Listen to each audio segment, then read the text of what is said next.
നമസ്കാരം പ്രിയപ്പെട്ടവരെ. ആരാകും നിങ്ങളുടെ എം പി എന്ന പരമ്പരയിൽ പ്രവാസി ഭാരതി റേഡിയോ ഇന്ന് പ്രക്ഷേപണം ചെയ്യുന്നത് തൃശ്ശൂർ ലോക്സഭാ മണ്ഡലത്തെക്കുറിച്ചുള്ള വിവരങ്ങളാണ്. എല്ലാവർക്കും ഇതിലേക്ക് സ്വാഗതം. തൃശ്ശൂരിൻ്റെ ചരിത്രം 1952 മുതൽ പറയേണ്ടി വരും. 1952 മുതൽ 2024 വരെ 72 വർഷക്കാലത്തെ ചരിത്രം. ഇപ്പം നടക്കാൻ പോകുന്ന 2024 നടക്കാൻ പോകുന്നത് 18ാം ലോക്സഭയിലേക്കുള്ള മത്സരം. അങ്ങനെ വരുമ്പോൾ 17 ലോക്സഭാ ചരിത്രങ്ങൾ നമുക്കിവിടെ പറയേണ്ടി വരും അല്ലേ? ഇപ്പം മത്സരിക്കുന്നവരിൽ നിന്നും തുടങ്ങാം. അതെ, സംസ്ഥാനത്തെ ഏറ്റവും ശ്രദ്ധേയമായ മത്സരമാണ് തൃശ്ശൂരിലത്.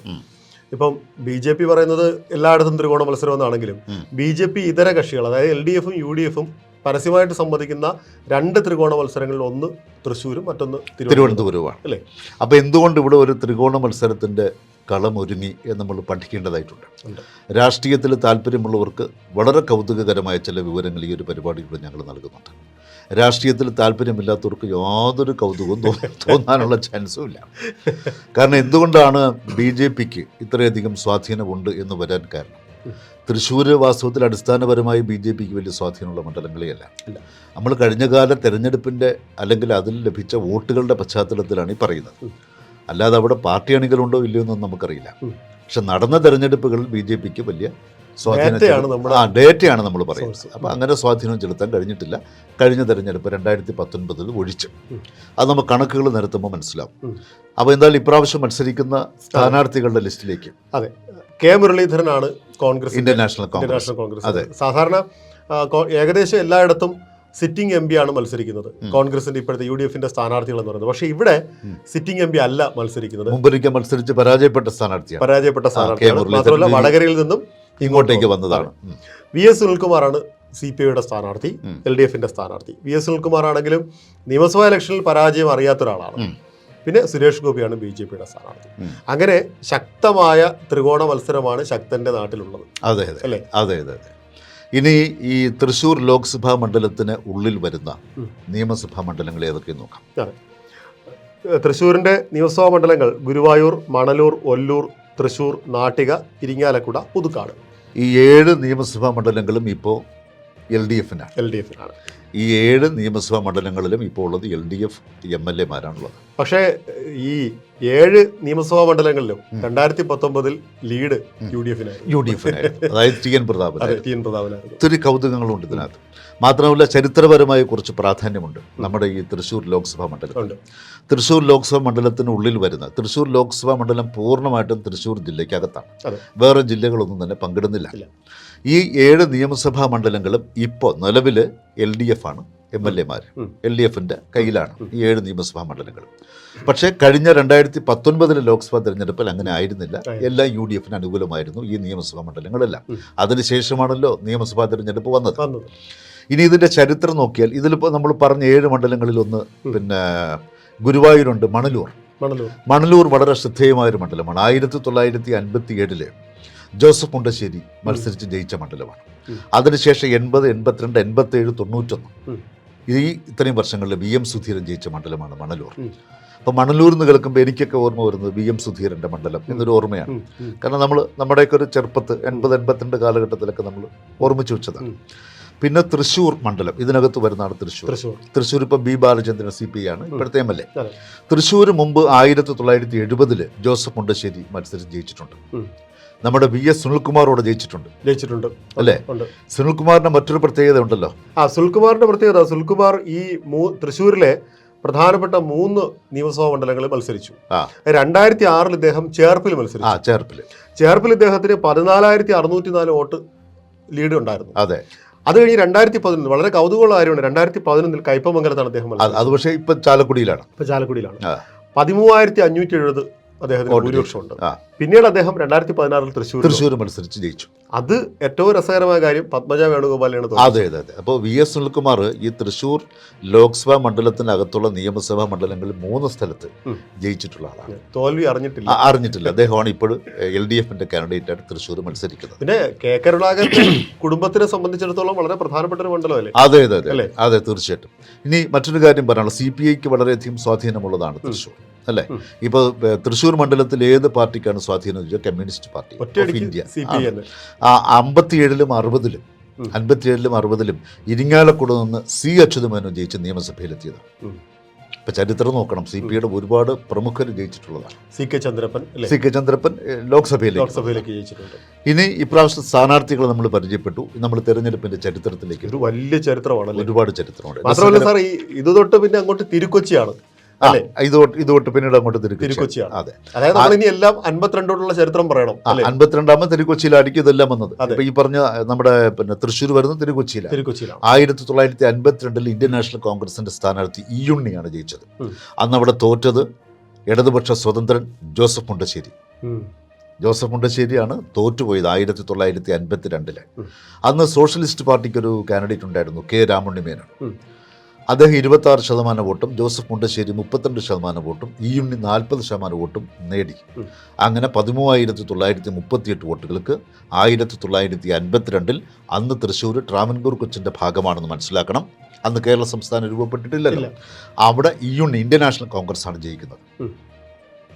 ഇനി ഈ പറഞ്ഞ തൃശ്ശൂർ ലോക്സഭാ തെരഞ്ഞെടുപ്പിൽ 17 ലോക്സഭാ തെരഞ്ഞെടുപ്പുകൾ കഴിഞ്ഞല്ലോ. അതിൽ 10 പ്രാവശ്യവും കമ്മ്യൂണിസ്റ്റുകാർ ജയിച്ചു, 7 തവണ കോൺഗ്രസ്സുകാർ ജയിച്ചു. 17 തെരഞ്ഞെടുപ്പ് കഴിഞ്ഞു, 18ാമത്തെ നമ്മൾ പോണത്. ഈ 17-ൽ 10 എണ്ണം ജയിച്ചത് കമ്മ്യൂണിസ്റ്റും 7 എണ്ണം ജയിച്ചത് കോൺഗ്രസും. അതിൽ ആദ്യത്തെ കോൺഗ്രസ് ജയിച്ചതാണ് 52 നമ്മൾ പറഞ്ഞത് ഇ ഉണ്ണി. 57-ലേക്ക് വരുന്നു. 57-ൽ അവിടെ ജയിച്ചിരിക്കുന്ന കെ കൃഷ്ണവാര്യർ CPI. ആ കെ കൃഷ്ണവാര്യരുടെ തൊട്ടടുത്ത 62-ലും ജയിച്ചു. CPIയുടെ കാൻഡിഡേറ്റാണ്. അന്ന് അവിടെ എതിർത്തത് ബാലകൃഷ്ണ മാരാർ, ഇന്ത്യൻ നാഷണൽ കോൺഗ്രസ്. ഒരു ജനാർദ്ദനൻ CG PSP കാൻഡിഡേറ്റ് ഉണ്ടായിരുന്നു, 57-ലെ കാര്യമാണ്. അവിടെ ജയിച്ച കെ കൃഷ്ണവാര്യർ, അദ്ദേഹത്തിൻ്റെ 7,633 വോട്ടിൻ്റെ ഭൂരിപക്ഷമുണ്ട്. CPI ആണ് ജയിച്ചത്. അപ്പോൾ 57-ലും 62-ലും കെ കൃഷ്ണവാര്യർ ജയിച്ചു. 62 ഇദ്ദേഹം വീണ്ടും മത്സരിച്ചു, ജയിച്ചു. അദ്ദേഹത്തിന് അപ്പോഴും പക്ഷേ 5,827 വോട്ടിൻ്റെ ഭൂരിപക്ഷമേ ഉള്ളൂ. അന്ന് 62-ൽ കെ കൃഷ്ണവാര്യർ ജയിക്കുമ്പോൾ അദ്ദേഹത്തെ എതിർത്തത് ഇന്ത്യൻ നാഷണൽ കോൺഗ്രസിലെ സീതാരാമൻ. അവിടെ 5,827 വോട്ടുകൾ. അപ്പോൾ ആദ്യം 13,000-നാണ് ജയിക്കുന്നത് ഇന്ത്യൻ നാഷണൽ കോൺഗ്രസ്. പിന്നെ CPI ജയിക്കുന്ന 7,000-നാണ്. അടുത്ത 62-ൽ CPI ജയിക്കുന്ന 5,000-നാണ്. വ്യത്യാസത്തിൽ വലിയ വ്യത്യാസം വന്നിട്ടില്ല. രസകരമാണ്, ഇവിടുത്തെ റെക്കോർഡ് നമ്മൾ അവസാനം പറയും. പിന്നെ 1967 സി ജനാർദ്ദനൻ CPI ജയിക്കുന്നു. അവിടെ KKV പണിക്കർ ഇന്ത്യൻ നാഷണൽ കോൺഗ്രസ് ആണ് എതിരിടുന്നത്. 20,000-ലധികം വോട്ടിൻ്റെ ഭൂരിപക്ഷത്തിൽ CPI ജയിക്കുന്നു. ഭൂരിപക്ഷം കൂടി. അപ്പം 52 ഒഴിച്ചാൽ ബാക്കി 57, 62, 67 CPI ജയിക്കുകയാണ്. വേറെ ഉറപ്പിക്കുക. CPIയുടെ ഈ കാൻഡിഡേറ്റ് ഉണ്ടല്ലോ, സി ജനാർദ്ദനൻ, അദ്ദേഹം 2 പ്രാവശ്യം മത്സരിച്ചു. തൊട്ടടുത്ത പ്രാവശ്യം മത്സരിച്ചു 1971. 71-ലെ പ്രത്യേകത എടുത്തു പറയണം. തൃശ്ശൂരിലെ 71-ൽ 2 കമ്മ്യൂണിസ്റ്റ് പാർട്ടികൾ തമ്മിലാണ് മത്സരിക്കുന്നത്, CPIയും CPM-ഉം. 64-ൽ ഇവർ പിണങ്ങിയെങ്കിലും അത് കഴിഞ്ഞ 67-ലെ തെരഞ്ഞെടുപ്പിൽ അവർ വീണ്ടും മച്ചാനുമായി. പിന്നെ 71-ൽ വീണ്ടും 2ആയിട്ടാണ് മത്സരിച്ചത്, അല്ലേ? അപ്പോൾ 1971-ൽ സി ജനാർദ്ദനൻ CPI 1,86,709 വോട്ടും തൊട്ടടുത്ത എതിർ സ്ഥാനാർത്ഥി CPM-ലെ KP അരവിന്ദാക്ഷൻ 1,66,385 വോട്ടും പിടിച്ചു. അന്ന് അവിടെ ഒരു കാൻഡിഡേറ്റ് കൂടിയുണ്ട്, അത് ശ്രദ്ധിക്കേണ്ടതാണ്. ഒരു MA പൗലോസ്. അത് ഇന്ത്യൻ നാഷണൽ കോൺഗ്രസ് ആണ്, പക്ഷേ ഇന്ത്യൻ നാഷണൽ കോൺഗ്രസ് ഓർഗനൈസേഷൻ ബ്രാക്കറ്റിൽ ഓയാണ്, സംഘടനാ കോൺഗ്രസ് എന്ന് പറഞ്ഞിരുന്നത്. ആ സമയത്ത് അന്നത്തെ കോൺഗ്രസ് അറിയപ്പെട്ട കോൺഗ്രസ് R എന്ന പേരിലാണ്. R4 അത് കുറച്ച് മനസ്സിലാക്കാനുണ്ട്. റിക്വസിഷനിസ്റ്റ് എന്നാണ് അതിൻ്റെ അർത്ഥം. ഇതൊരു ബുദ്ധിമുട്ടാണ്. റിക്വസിഷനിസ്റ്റ് കോൺഗ്രസ് അന്നത്തെ അങ്ങനെ ആ പേരിലാണെന്ന് അറിയപ്പെട്ടത്. അതുകൊണ്ട് കോൺഗ്രസ് R ആണ് ഇന്ദിരാഗാന്ധിയുടെ നേതൃത്വം. മറ്റേ ഓയുടെ നേതൃത്വം കെ കാമരാജ്, മൊറാർജി ദേശായി ഓർഗനൈസേഷനിലെ. അതായത് ഇതിനകത്താണ് ഈ സംഘടനാ കോൺഗ്രസ്, ജനസംഘം, ഇതൊക്കെ വരുന്നത്. ജനസംഘമല്ല, കോൺഗ്രസിന്റെ അവരൊരു മുന്നണിയായിട്ട്. ഞാൻ പറഞ്ഞ കോൺഗ്രസിന്റെ കാര്യം മാത്രം. കോൺഗ്രസ് ആറും കോൺഗ്രസ് ഓയും ഉണ്ടായിരുന്നു. ഈ ഓയുടെ കൂടെയാണ് ബാക്കി സോഷ്യലിസ്റ്റും ബാക്കി കാര്യങ്ങൾ മത്സരിച്ചു. അതിനൊരു കാൻഡിഡേറ്റ് 71 ഉണ്ടായിരുന്നു. അതാണ് MA പൗലോസ്. ഇന്ത്യൻ നാഷണൽ കോൺഗ്രസ് ബ്രാക്കറ്റിൽ ഓ. അപ്പൊ ത്രികോണ മത്സരം അന്നേ ഉണ്ട്. അവർ 26,000 വോട്ടേ പിടിച്ചുള്ളൂ. അത് ത്രികോണ മത്സരം എന്ന് പറയാൻ പറ്റില്ല.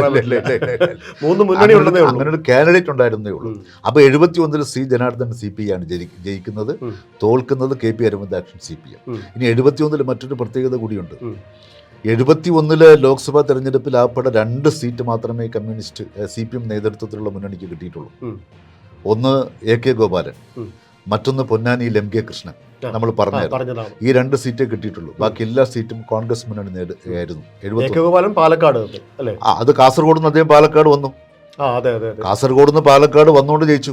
കാസർഗോഡ് EK നായനാരെ നിർത്തി തോറ്റുപോയി. കടന്നപ്പള്ളിയുടെ തോറ്റുപോയി. അട്ടിമറിച്ചു. നമ്മൾ മുമ്പൊരിക്കൽ ഇ അഹമ്മദിന്റെ കാര്യം പറഞ്ഞല്ലോ.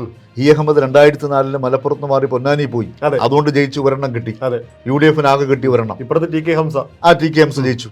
അതേപോലെ 71 AK ഗോപാലൻ, കാസർഗോഡ് നിന്ന് ജയിച്ചുകൊണ്ടിരുന്ന AK ഗോപാലൻ, 1 ലക്ഷത്തിലധികം വോട്ടിന് ജയിച്ചുകൊണ്ടിരുന്ന AK ഗോപാലൻ ശരിക്കും 71 വന്ന് പാലക്കാട് നിന്ന് ജയിച്ചു. അപ്പൊ അതുകൊണ്ട് അത് ഒരെണ്ണമായി. പിന്നെ പൊന്നാനി MK കൃഷ്ണൻ, അങ്ങനെ 2 എണ്ണമാണ് 71 കിട്ടിയത്. 71 എന്തായാലും 71 ഇപ്പൊ ജയിച്ചിരിക്കുന്ന C ജനാർദ്ദനനാണ് CPI. അദ്ദേഹത്തിന് 20,324 വോട്ട് കിട്ടി. ഈ 71 രാമു കാര്യമായിട്ട് മത്സരിക്കും. അതെ, രാമു കാര്യമായിട്ട് ഇവിടെ മത്സരിക്കുന്നുണ്ട്. അത് രസകരമാണ് അല്ലേ? അപ്പൊ അദ്ദേഹം സ്വതന്ത്രനായിട്ടാണ് 71 ഇവിടെ മത്സരിക്കുന്നത്. 6,364 വോട്ടേ കിട്ടിയുള്ളൂ. ഇത് പക്ഷേ അധികം ആർക്കും അറിയണമെന്നില്ല. രാമു കാര്യമായിട്ട് എന്ന് പറയുന്നത് നമ്മുടെ മനസ്സിൽ ചെമ്മീനും അല്ലേ, കുറെ സിനിമകളായിരിക്കുമല്ലോ. അദ്ദേഹം രാഷ്ട്രീയത്തിൽ വലിയ താല്പര്യം ഉണ്ടായിരുന്ന ആളാണ്. അദ്ദേഹം മുകുന്ദപുരത്ത് മത്സരിച്ചു.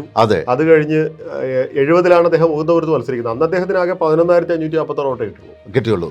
ഇവിടെ 71 6,346 വോട്ടാണ് ആകെ കിട്ടിയത്. പക്ഷെ അതിനെ സംബന്ധിച്ച് നല്ല ലേഖനങ്ങൾ വന്നിട്ടുണ്ട് ഇദ്ദേഹത്തിന്റെ മത്സരത്തോട് ബന്ധപ്പെട്ട്, ഇല്ലേ? ഓർമ്മയില്ലേ? ഉണ്ട്. അതായത് ഇദ്ദേഹത്തിന് വേണ്ടി ചുമരെഴുതാനൊക്കെ നിന്നതൊക്കെ അന്നത്തെ സെലിബ്രിറ്റികളാണ്. ശോഭന പരമേശ്വരൻ നായർ, ഈ അമ്പിളി, പത്മരാജൻ, അതായത് ആകാശവാണി ബെൽറ്റിലേക്കുള്ള കുറെ പേര് ഇദ്ദേഹത്തിന് വേണ്ടി പ്രവർത്തിച്ചിട്ടുണ്ട്. മാത്രമല്ല ഇദ്ദേഹത്തിന്റെ തെരഞ്ഞെടുപ്പ് ക്യാമ്പയിന് പങ്കെടുത്തിരുന്നവരൊക്കെ നമ്മുടെ പ്രേം നസീർ, മധു, ഷീലയൊക്കെ ഉണ്ട്. പക്ഷെ ഇത്രയും സെലിബ്രിറ്റികളൊക്കെ ഇറങ്ങി നടന്നിട്ടും കാര്യമൊന്നും ഉണ്ടായില്ല. ആകെ 6,346 വോട്ടേ. 1971 C ജനാർദ്ദനൻ CPI ജയിക്കുമ്പോൾ അവിടെ രാമു കാര്യമായിട്ട് സ്വതന്ത്ര സ്ഥാനാർത്ഥിയെ മത്സരിച്ച് പിടിച്ചത് വെറും 6,364 വോട്ട്.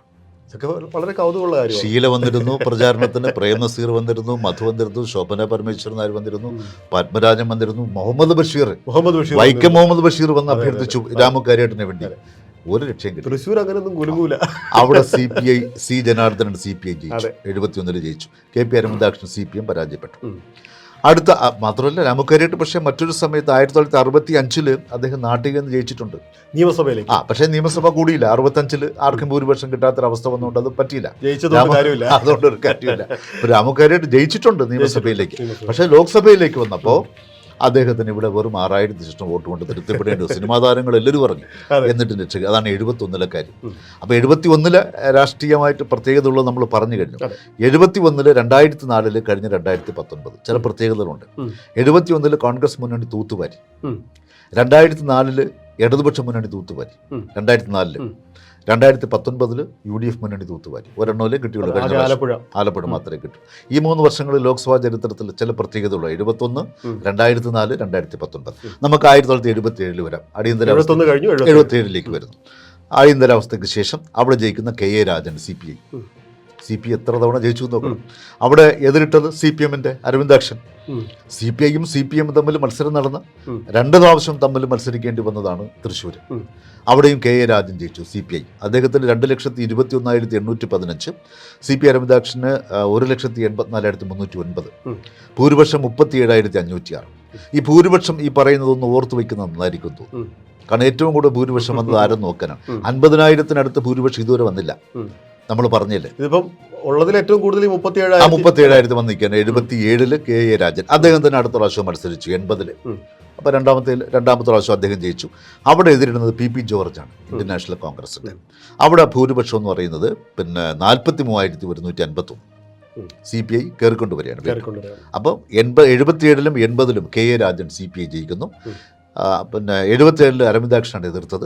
80 വന്നിട്ട് INC, ഇന്ത്യൻ നാഷണൽ കോൺഗ്രസിന്റെ PP ജോർജാണ് എതിർത്തത്. 80-ലാവുമ്പോഴേക്കും ഇടതുപക്ഷ ജനാധിപത്യ മുന്നണിയായി. അവർ വീണ്ടും ഒരുമിച്ചായി, CPM ഒരുമിച്ചായി. അതെ. പിന്നെ അങ്ങോട്ട് മാറിയിട്ടില്ലല്ലോ. 84 ഇന്ദിരാഗാന്ധിയുടെ മരണശേഷം വരുന്ന തെരഞ്ഞെടുപ്പ്, അവിടെ PA ആന്റണിയാണ് ജയിച്ചത്. PA ആന്റണി അദ്ദേഹം 2 തവണ മത്സരിച്ചു. 2 തവണ അദ്ദേഹം ജയിച്ചു. 84 അദ്ദേഹത്തിനെതിരെ മത്സരിക്കുന്ന BV രാഘവൻ. BV രാഘവന്റെ പേര് അടിവരയിട്ട് ഓർത്തു വെക്കണം. തൃശ്ശൂരിനെ സംബന്ധിച്ച് പറയാനുണ്ട്. ശരിയാണ്. അടിവരയിട്ട് ഓർത്തു വെക്കേണ്ടതാണ് BV രാഘവൻ. ഒരുപാട് റെക്കോർഡുകളുണ്ട്, വരാൻ പോകുന്നേ ഉള്ളൂ.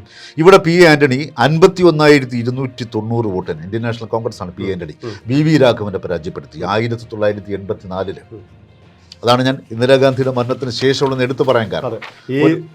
പരാജയം, വി രാഘവന്റെ ആ ആ പരാജയം വി അദ്ദേഹം കുറിച്ചിട്ടു.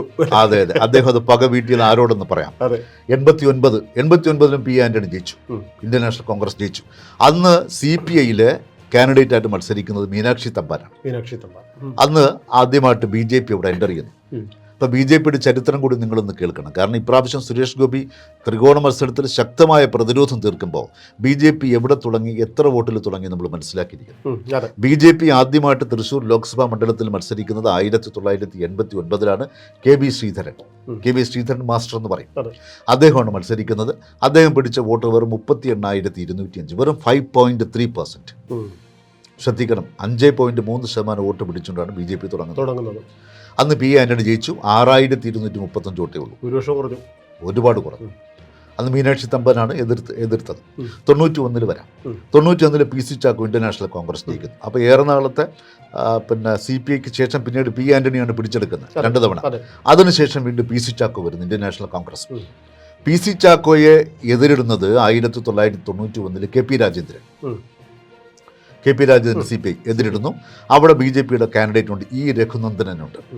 അവിടെ KP രാജേന്ദ്രനേക്കാൾ PC ചാക്കോ 29,231 വോട്ടുകൾക്ക് PC ചാക്കോ ജയിക്കുകയാണ്.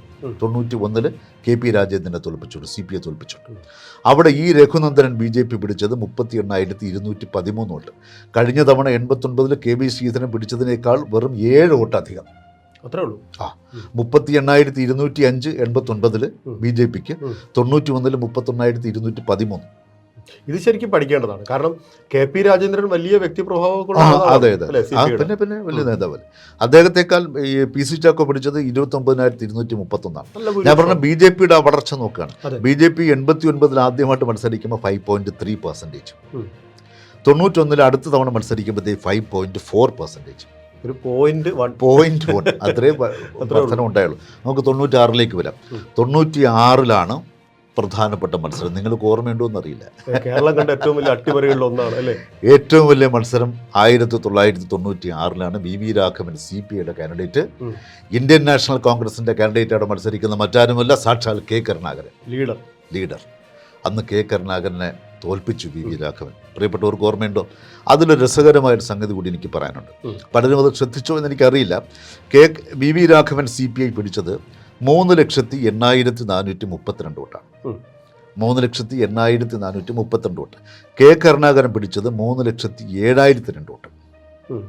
അദ്ദേഹത്തിൻ്റെ ഭൂരിപക്ഷം വെറും 1,430 വോട്ടാണ്. 1430. നിങ്ങളൊന്ന് കുറിച്ച് വെച്ചോളൂ. 1430 വോട്ടിനാണ് K കരുണാകരനെ VV രാഘവൻ 96 തൃശ്ശൂർ ലോക്സഭാ മണ്ഡലത്തിൽ പരാജയപ്പെടുത്തുന്നത്. അവിടെ മറ്റ് കാൻഡിഡേറ്റ് ആരൊക്കെ നോക്കാം. അത് ഭൂരിപക്ഷം കുറിച്ച് വെച്ചു, 1430 കുറിച്ച് വെച്ചല്ലോ. അവിടെ BJPയുടെ ഒരു കാൻഡിഡേറ്റ് ഉണ്ടായിരുന്നു, രമ രഘുനന്ദൻ. BJP പിടിച്ചത് 41,139 വോട്ട്, 5.8%. മനസ്സിലാക്കണം, തുടക്കത്ത് 5.3%, പിന്നെ 5.4%, ഇപ്പോഴും 5.8%. മറ്റൊരു കാര്യമാണ് ഇനി പറയാനുള്ളത്. ഈ K കരുണാകരൻ 1430 വോട്ടിന് തോൽക്കുമ്പോൾ അതേ മണ്ഡലത്തിൽ മറ്റൊരു KK കരുണാകരൻ സ്വതന്ത്ര സ്ഥാനാർത്ഥി ഉണ്ടായിരുന്നു, ഒരപരനുണ്ടായിരുന്നു. ആ KK കരുണാകരൻ സ്വതന്ത്ര സ്ഥാനാർത്ഥി പിടിച്ച വോട്ട് എത്രയെന്നറിയോ? 2,186 കഴിഞ്ഞു. മനസ്സിലാക്കണം, KK കരുണാകരൻ എന്ന് പറയുന്ന സ്വതന്ത്ര സ്ഥാനാർത്ഥി 2,186 വോട്ട് പിടിച്ചെടുത്തപ്പോഴാണ് നമ്മുടെ ലീഡർ K കരുണാകരൻ 1,430 വോട്ടിന് തോറ്റുപോണം. ഈ ISRO ചാരക്കേസിന് ശേഷം കുറച്ച് ക്ഷീണത്തിലായിരുന്നല്ലോ K കരുണാകരൻ. അതിനുശേഷമാണ് ഈ തെരഞ്ഞെടുപ്പ് വരുന്നത്. അപ്പോൾ തെരഞ്ഞെടുപ്പിൽ K കരുണാകരൻ ഉറച്ചു വിശ്വസിച്ചിരുന്നു തൃശ്ശൂർ അദ്ദേഹത്തിനെ കൈവിടില്ല എന്നുള്ളത്. അതെ, പക്ഷേ കംപ്ലീറ്റ് മാറി. പോരാത്തതിന് അപരൻ കയറി 2,186 വോട്ട് പിടിച്ചില്ലേ, 1,430 വോട്ടിനല്ലേ K കരുണാകരൻ തോൽക്കുന്നത്. രാത്രിയാണ് അനൗൺസ് ചെയ്തത്. ട്രാജഡിയാണ്. 1996 ഞാനന്ന് ആകാശവാണി ജോലി ചെയ്യുന്ന സമയമാണ്. ഇത് രാത്രിയാണ് അത് അനൗൺസ് ചെയ്തത്, എനിക്കൊന്ന് ഓർമ്മയുണ്ട്. അപ്പോൾ അത്തരത്തിൽ വലിയൊരു മത്സരം നടന്നതാണ് 1996. അപ്പോൾ ഈ KK കരുണാകരൻ എന്ന സ്വതന്ത്രൻ 2,186 വോട്ട് പിടിച്ചത് കൊണ്ടല്ലേ K കരുണാകരൻ 1,430 വോട്ടിന് തോറ്റുപോയത്. അതെ, VV രാഘവൻ കണക്ക് തീർത്തു, പഴയ കണക്ക് തീർത്തു. VV രാഘവൻ കണക്ക് തീർത്തു എന്നല്ല, VV രാഘവൻ ഇനി ഒരു കണക്ക് കൂടി തീർത്തിട്ടുണ്ട്. തൊട്ടടുത്ത വർഷം, തൊട്ടടുത്ത 98, 96 കഴിഞ്ഞ് 98 VV രാഘവൻ തൃശ്ശൂർ വീണ്ടും മത്സരിക്കുന്നു. അന്ന് VV രാഘവനെതിരെ ഇന്ത്യൻ നാഷണൽ കോൺഗ്രസ് നിർത്തിയത് മറ്റാരുമല്ല, K കരുണാകരൻ്റെ മകൻ K മുരളീധരൻ. അവിടെയും ട്രാജഡിയായി. അവിടെയും വി വി രാഘവൻ ജയിക്കുന്നു. ശരിക്കും പറഞ്ഞാൽ അച്ഛനെയും മകനെയും തോൽപ്പിച്ചു വി വി രാഘവൻ. അതാണ് വി വി രാഘവന്റെ പേര് അടിവരയിട്ട് നിങ്ങൾ ഓർത്തു വെക്കണം എന്ന് നമ്മൾ പറഞ്ഞു. അത് ചരിത്രമാണ്. അവിടെ കെ മുരളീധരനേക്കാൾ വി വി രാഘവന് 18,409 വോട്ടിൻ്റെ ഭൂരിപക്ഷം ഉണ്ടായിരുന്നു. അവിടെ പി എം ഗോപിനാഥനാണ് BJP. അപ്പം 5.3, 5.4, 5.8 ഇവിടെ വരുമ്പോൾ അവർ 8% വോട്ട് പിടിച്ചു. 98 BJP തൃശ്ശൂർ പിടിക്കുന്ന 8% വോട്ടാണ്. 58,386. അപ്പോഴും 8% എത്തിയിട്ടുള്ളൂ എന്ന് മനസ്സിലാക്കണം. നമുക്ക് 99 വരാം. 98 പിന്നെ 99 ഇലക്ഷൻ നടന്നല്ലോ. 99 ഇന്ത്യൻ നാഷണൽ കോൺഗ്രസ് പുതിയൊരു സ്ഥാനാർത്ഥി ഇറക്കുന്നു, AC ജോസ്. ഓർമ്മണ്ടല്ലോ, സ്പീക്കറായിരുന്ന കാസ്റ്റിംഗ് വോട്ട് AC ജോസിന് എല്ലാവർക്കും അറിയാം. അന്ന് എതിരെ മത്സരിക്കുന്നത് വി വി രാഘവനാണ്. ഇന്ത്യൻ നാഷണൽ കോൺഗ്രസ് കണക്ക് തീർത്തു. അവിടെ AC ജോസ് ജയിച്ചു, വി വി രാഘവനെ പരാജയപ്പെടുത്തി. 11,632 വോട്ടുകൾക്ക് 1999 ഇന്ത്യൻ നാഷണൽ കോൺഗ്രസിന്റെ AC ജോസ് CPIയുടെ വി വി രാഘവനെ തോൽപ്പിച്ചു. കെ കരുണാകരനെയും കെ മുരളീധരനെയും തോൽപ്പിച്ച വി വി രാഘവനെ AC ജോസ് 99 തോൽപ്പിക്കുന്നു 11,632 വോട്ടിന്. അപ്പോഴവിടെ പിന്നെ ഒരു കാൻഡിഡേറ്റ് ഉണ്ടായിരുന്നു, AS രാധാകൃഷ്ണൻ. അദ്ദേഹം ജനതാദൾ യുണൈറ്റഡ് ആണ്. 44,354 വോട്ട് പിടിച്ചു. നല്ല വോട്ടാണല്ലോ. അതുകൊണ്ടാണ് എടുത്തു പറയാൻ കാരണം. അത്രയും വോട്ട് പിടിച്ചു. 44,354, 6%. നമ്മുടെ BJPയുടെ കാൻഡിഡേറ്റ് ഇല്ല. പിന്നെ വരുന്ന 2004 ഈ ജനതാദൾ യുണൈറ്റഡ് അന്ന് NDAയുടെ ഭാഗമായിരുന്നു. NDAയുടെ ഭാഗം അവരുടെ സപ്പോർട്ടോട് മത്സരിച്ചെന്നാണ് എനിക്ക് തോന്നുന്നത്. കാരണം 99 ആയപ്പോൾ കേന്ദ്രത്തിൽ AB വാജ്പേയി വന്നല്ലോ. അപ്പോൾ അതുകൊണ്ടാണ് BJP കാൻഡിഡേറ്റ് ഇല്ലാതെ പോയത്. ഇവിടെ അവർ സപ്പോർട്ട് ചെയ്തിരിക്കണം.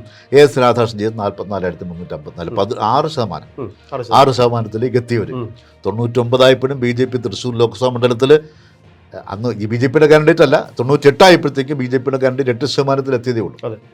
ഇനി 2004 CPI വീണ്ടും തിരിച്ചു പിടിച്ചു ഈ സീറ്റ്. AC ജോസിന്റെ കയ്യിൽ നിന്ന് പിടിച്ചു വാങ്ങി. AC ജോസിനെ തന്നെ തോൽപ്പിച്ചു. 2004 AC ജോസാണ് മത്സരിക്കുന്നത് കോൺഗ്രസിന് വേണ്ടി. അവിടെ CPI മറ്റൊരു കരുത്തനെ ഇറക്കി, മറ്റാരുമല്ല CK ചന്ദ്രപ്പൻ. CK ചന്ദ്രപ്പനെ ഇറക്കി. CK ചന്ദ്രപ്പൻ 3,20,960 വോട്ട് പിടിച്ചു, 46.8% വോട്ട്. AC ജോസ് 2,74,999, 40.1. അത് നമ്മുടെ BJPയുടെ കാൻഡിഡേറ്റ് കുറച്ചുകൂടി മെച്ചപ്പെടുത്തിയിട്ടുണ്ട്. 10.5%. 2004 10.5% BJP തൃശ്ശൂർ. അവിടെ മത്സരിച്ചത് PS ശ്രീരാമൻ. CK ചന്ദ്രപ്പന് AC ജോസിനേക്കാൾ 45,961 വോട്ടിന്റെ ഭൂരിപക്ഷം കിട്ടി. നല്ല ഭൂരിപക്ഷം. അപ്പൊ നമ്മൾ പറഞ്ഞു അതിൽ ഏറ്റവും വലിയ ഭൂരിപക്ഷം ഇതാണ്. 44% അല്ലേ? 46%. 46.8% CK ചന്ദ്രപ്പൻ പിടിച്ചു CPI. 2009 വീണ്ടും PC ചാക്കോ വരുന്നു. PC ചാക്കോ ഇന്ത്യൻ നാഷണൽ കോൺഗ്രസ് വരുന്നു. എതിർക്കുന്നത് CPIയിലെ CN ജയദേവൻ. നല്ല മത്സരം നടന്നു. അവിടെ 47.1% PC ചാക്കോ പിടിച്ചത്. എന്ന് പറഞ്ഞാൽ 3,85,297 വോട്ട്. 44.1% CN ജയദേവൻ പിടിക്കുന്നു. 3,60,140. നല്ല മത്സരം. രമാ രഘുനന്ദൻ അവിടെ മത്സരിക്കുന്നു. BJP കാൻഡിഡേറ്റ് മത്സരിച്ചിരുന്നു. 54,680 വോട്ടേ പിടിച്ചുള്ളൂ. ശതമാനം വീണ്ടും താഴ്ന്നു, 6.7 പോയി. 2009 6.7% BJPക്ക് ഉള്ളൂ തൃശ്ശൂർ എന്നാണ് നമ്മൾ പറഞ്ഞു വരുന്നത്. ഭൂരിപക്ഷം CN ജയദേവനേക്കാൾ PC ചാക്കോ 25,151 വോട്ടിന് ജയിക്കുക. അതിന് അടുത്തത് പിന്നെ 2014 CN ജയദേവൻ ജയിച്ചു. അദ്ദേഹം KP ധനവാലിനെ തോൽപ്പിച്ചു. അത് പിന്നെ 3,89,209 വോട്ട് CN ജയദേവൻ പിടിക്കുന്നു. KP ധനപാലൻ 3,50,000 പിടിക്കുന്നു. അവിടെ 38,227 വോട്ടിനാണ് ഈ CN ജയദേവൻ ജയിക്കുന്നത്. അവിടെ ഒരു കാര്യം കൂടി എടുത്തു പറയാനുണ്ട്, വളരെ പ്രധാനപ്പെട്ട കാര്യം. നേരത്തേക്ക് നമ്മൾ പറഞ്ഞ 8% വരെ മാത്രമേ നിന്നുള്ളൂ BJP. ഈ 2014 ആകുമ്പോൾ അവർ 1,02,687 വോട്ട് പിടിച്ച് 11.2%. മറ്റൊരു അനുബന്ധം 2014 AAPയുടെ കാൻഡിഡേറ്റ് ഉണ്ടായിരുന്നു, സാറാ ജോസഫ് മത്സരിച്ചു. ആ മത്സരം വെറുതെ ആയിരുന്നില്ല. അവർ 44,638 വോട്ട് പിടിച്ചു. അത് ശ്രദ്ധേയമായ മത്സരമായിരുന്നു. പിന്നെ ആ 44,638 വോട്ട് AAP പിടിച്ചതുകൊണ്ടല്ലേ 38,227 വോട്ടിന് പിന്നെ KP ധനപാലൻ തോറ്റത്. ശരിയാണ്. KP ധനപാലൻ തോറ്റത് 38,000 വോട്ടിനാണ്. സാറാ ജോസഫ് 44,000 വോട്ട് AAP പിടിച്ചിരിക്കുന്നു. അവിടെ CN ജയദേവൻ ജയിച്ചു, CPI ജയിച്ചു. അപ്പോൾ 1,00,000 വോട്ട് മോളിൽ ആദ്യമായിട്ട് BJP പിടിക്കുന്നത് 2014. 2014 ഓർമ്മിച്ച് വെക്കണം. 1 ലക്ഷം വോട്ട് പിടിക്കുന്നത് 11.2% പിടി. പിന്നെ വരുന്നത് 2019. എല്ലാവർക്കും ഓർമ്മയുണ്ട്. എല്ലാവർക്കും ഓർമ്മയുണ്ട്. 2019 TN പ്രതാപൻ ഇന്ത്യൻ നാഷണൽ കോൺഗ്രസിൻ്റെ സ്ഥാനാർത്ഥിയായിട്ട് വരുന്നു. എതിരെ CPIയുടെ തന്നെ രാജാജി മാത്യു തോമസ് വരുന്നു. സുരേഷ് ഗോപി BJP കാൻഡിഡേറ്റായിട്ട് വരുന്നു. ഇവിടെ TN പ്രതാപൻ 4,15,089 വോട്ട് പിടിക്കുന്നു. രാജാജി മാത്യു തോമസ് പിടിക്കുന്ന 3,21,456. സുരേഷ് ഗോപി BJP പിടിക്കുന്നത് 2,93,822. 28.2% വോട്ടാണ് സുരേഷ് ഗോപി കഴിഞ്ഞ പ്രാവശ്യം പിടിച്ചത്. അപ്പോൾ അതിനകത്ത് വർക്ക് ചെയ്തത് ഒരു സുരേഷ് ഗോപി ഫാക്ടർ തന്നെയാണ്. തൊട്ട് മുമ്പത്തെ 2014 വന്നിട്ട് KP ശ്രീശനാണ് മത്സരിച്ചത്. 11.2 ഉള്ളൂ. ആ 11.2% 2019 28.2% ആക്കിയില്ലേ. മറ്റൊരു വളരെ പ്രധാനപ്പെട്ട ഒരു കണക്ക് 2019 പറയാനുള്ളത്, തൃശ്ശൂർ ലോക്സഭാ ചരിത്രത്തിൽ 1952 മുതൽ 2019 വരെയുള്ള തെരഞ്ഞെടുപ്പ് 17 തെരഞ്ഞെടുപ്പുകൾ ഇപ്പോൾ ഏറ്റവും കൂടുതൽ ഭൂരിപക്ഷത്തിൽ തൃശ്ശൂർ ലോക്സഭാ മണ്ഡലത്തിൽ ഏറ്റവും കൂടുതൽ ഭൂരിപക്ഷത്തിൽ ജയിക്കുന്ന കാൻഡിഡേറ്റ് TN പ്രതാപനാണ്. 93,633 വോട്ട് കഴിഞ്ഞ തെരഞ്ഞെടുപ്പിൽ 93,633. ഏറ്റവും കൂടുതൽ ഭൂരിപക്ഷം ജയിക്കുന്നത് TN പ്രതാപൻ. പക്ഷേ ഏറ്റവും കുറച്ച് പെർസെൻറ്റേജ് നേടി ജയിക്കുന്നതും TN പ്രതാപൻ. 39.8. അതാണ് അതിൻ്റെ ഒരു പ്രത്യേകത. TN പ്രതാപൻ പിടിച്ചത് വെറും 39.8%. രാജാജി മാത്യു തോമസ് CPI പിടിച്ചത് 30.9%. 30.9 ആവർത്തിച്ച് പറയുന്നു 30.9.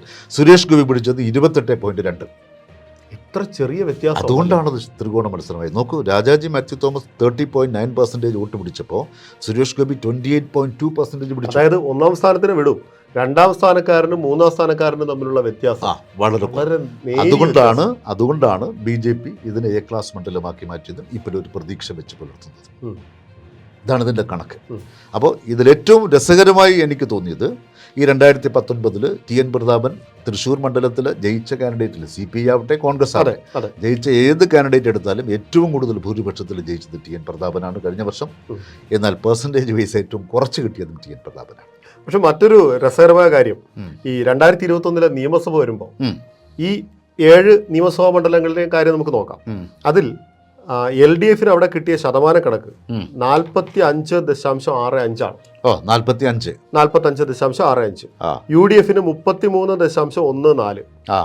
NDAക്ക് മൊത്തം 19% ഉള്ളൂ നിയമസഭയിൽ വന്നപ്പോൾ. അത് നിയമസഭ സുരേഷ് ഗോപി ഫാക്ടർ അടിവരയിട്ട് യാതൊരു സംശയം സുരേഷ് ഗോപി ഫാക്ടർ തന്നെയാണത്. അപ്പം ഇനിയിപ്പോൾ എന്തായാലും എങ്ങനെ ഭവിക്കും എന്നൊക്കെ പറയാൻ പറ്റില്ല. ഒരുപാട് പ്രത്യേകതകളുള്ള തൃശ്ശൂർ മണ്ഡലത്തിൽ ഒരുപാട് പ്രത്യേകതകളുള്ള ഒരു മണ്ഡലമാണ് തൃശ്ശൂർ. അതിൽ ഇപ്പോൾ K മുരളീധരൻ മത്സരിക്കുന്നു TN പ്രതാപന് പകരം. പിന്നെ പത്മജ വേണുഗോപാലിന്റെ മുന്നണി മാറ്റം, കുറേ കൗതുകങ്ങൾ തൃശ്ശൂരുണ്ട്. ഏത് തരത്തിലേക്ക് വരുമെന്ന് അറിയാൻ പറ്റില്ല.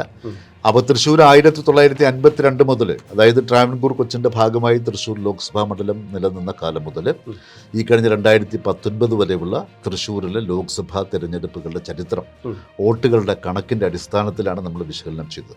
സാറിന് എങ്ങനെ തോന്നുന്നു തൃശ്ശൂരിൽ ഈ CPIക്കുള്ളൊരു സ്വാധീനം അവിടെ എപ്പോഴും സ്ട്രോങ് ആയിട്ട് തന്നെ ഇല്ലേ? CPIയുടെ സ്വാധീനം അവിടെ തന്നെ നിലനിൽപ്പുണ്ട്. അപ്പോൾ ഇത്രയും നിയമസഭാ മണ്ഡലങ്ങളുടെ കാര്യവും നമ്മൾ പറഞ്ഞല്ലോ. എത്രയും പ്രമുഖരെ ജയിച്ചത് VS സുനിൽകുമാർ തൃശ്ശൂരിൽ തന്നെ 3 തവണ നിയമസഭയിലേക്ക് വന്നത്. അദ്ദേഹം ഒരു ബെസ്റ്റ് കാൻഡിഡേറ്റ് ആണ്.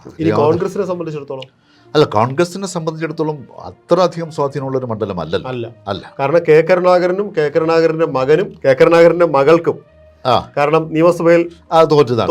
അത് മാത്രമല്ല, നമുക്കൊരു 5 തവണ മാത്രമല്ലേ അവർ ജയിച്ചിട്ടുള്ളൂ. അല്ല, 7 തവണ അവർ ജയിച്ചു. 10 തവണ കമ്മ്യൂണിസ്റ്റും ജയിച്ചു. അപ്പോൾ വലിയ സ്വാധീനം ഇല്ല എന്ന് പറയാൻ പറ്റില്ല. പക്ഷെ കൂടുതലും CPIക്ക് നല്ല സ്വാധീനമുള്ളതാണ്. ഇപ്പം നിലവിൽ 7 മണ്ഡലങ്ങളും LDFന്റെ കയ്യിലാണ്. പക്ഷെ BJPയുടെ വളർച്ച അതുകൊണ്ട് നമുക്കൊന്നും പ്രഡിക്റ്റ് ചെയ്യാൻ പറ്റില്ല. കാരണം ഈ പെർസെൻറ്റേജ് നമ്മൾ നോക്കിയാൽ മതി. കാരണം നമ്മൾ വോട്ടുകളുടെ എണ്ണത്തേക്കാൾ നമ്മൾ പെർസെൻറ്റേജ് നോക്കുമ്പോൾ പെർസെൻറ്റേജ് ആണ് ശരിക്കും ശാസ്ത്രീയമായിട്ട്. പിന്നെ കാരണം വോട്ടിന്റെ എണ്ണം കൂടുന്നതനുസരിച്ച് നമുക്ക് കിട്ടണ്ടേ. അപ്പോൾ അതുകൊണ്ടാണ് അങ്ങനെ വന്നത്. ഇപ്പം TN പ്രതാപന് ഏറ്റവും കൂടുതൽ ഭൂരിപക്ഷം കിട്ടി അദ്ദേഹം പിടിച്ചത് 4,15,089 വോട്ട്. പക്ഷെ ഒരുപാട് സന്തോഷിക്കാനില്ല. പക്ഷേ 39.8% ഉള്ളൂ. വോട്ടേഴ്സിൻ്റെ എണ്ണം കൂടിയപ്പോഴത്തേക്ക് മൊത്തം വോട്ട് ചെയ്ത ആൾക്കാരുടെ 39.8% കൂട്ടിയപ്പോൾ തന്നെ അദ്ദേഹത്തിന് 4,15,000 വരുന്നു എന്നുള്ളതാണ്. പറഞ്ഞാൽ നമ്മൾ ഈ പറയുന്ന കണക്കുകളെല്ലാം ഈ തെരഞ്ഞെടുപ്പ് രംഗത്തുള്ള വിദഗ്ധരും അതുപോലെ തന്നെ രാഷ്ട്രീയ രംഗത്തുള്ള ഏറ്റവും പ്രഗത്ഭന്മാരായിട്ടുള്ള എല്ലാവരും കൃത്യമായി പഠിക്കുന്നുണ്ട്. ഇല്ല എങ്കിൽ ഇതിനു മുമ്പ് തന്നെ, അതായത് ഇലക്ഷനൊക്കെ വരുന്നതിന് വളരെ മുമ്പ് തന്നെ സുരേഷ് ഗോപി അവിടെ ക്യാമ്പ് ചെയ്ത് വർക്ക് ചെയ്യാറില്ല ഇല്ലേ? അതെ അതെ. ഇപ്പൊ താരതമ്യേന വോട്ടിന്റെ കണക്ക് നോക്കുമ്പോൾ 2ാം സ്ഥാനത്ത് വന്ന BJPയുടെ മണ്ഡലമാണ് തിരുവനന്തപുരം. പക്ഷെ തിരുവനന്തപുരത്ത് നിർത്താതെ സ്റ്റാർ ക്യാമ്പയിനറായ സുരേഷ് ഗോപിയെ തൃശ്ശൂരിൽ എന്തുകൊണ്ട് മത്സരിപ്പിച്ചു എന്നുള്ളത് ഈ കണക്ക് ഈ പെർസെൻറ്റേജ് വൈസ്, കാരണം 2-3 സ്ഥാനം തമ്മിലുള്ള പെർസെൻറ്റേജ് വളരെ ചെറിയൊരു പെർസെൻറ്റേജ് മാറിക്കഴിഞ്ഞാൽ മാറുകയല്ല സംഗതി. അതുകൊണ്ട് തൃശ്ശൂരിൽ എന്തായിരിക്കും സംഭവിക്കുക നമുക്ക് പറയാൻ പറ്റില്ല. പക്ഷേ 52 മുതലുള്ള കണക്കുകളാണ്, തെരഞ്ഞെടുപ്പിൻ്റെ കണക്കുകളാണ് നമ്മൾ ഇവിടെ വിശദീകരിച്ചത്. അപ്പോൾ തൃശ്ശൂർ ലോക്സഭാ മണ്ഡലത്തിലെ വോട്ടർമാരോട് നമ്മൾ പതിവുള്ള ചോദ്യം ചോദിക്കാം അല്ലേ? അവർ പറയട്ടെ, അവർ പറയണം, നിങ്ങൾ പറയണം. അതുകൊണ്ട് നമ്മൾ അവസാനിപ്പിക്കുകയാണ്. നിങ്ങളോട് ചോദിക്കുന്നു, ആരാകും നിങ്ങളുടെ MP?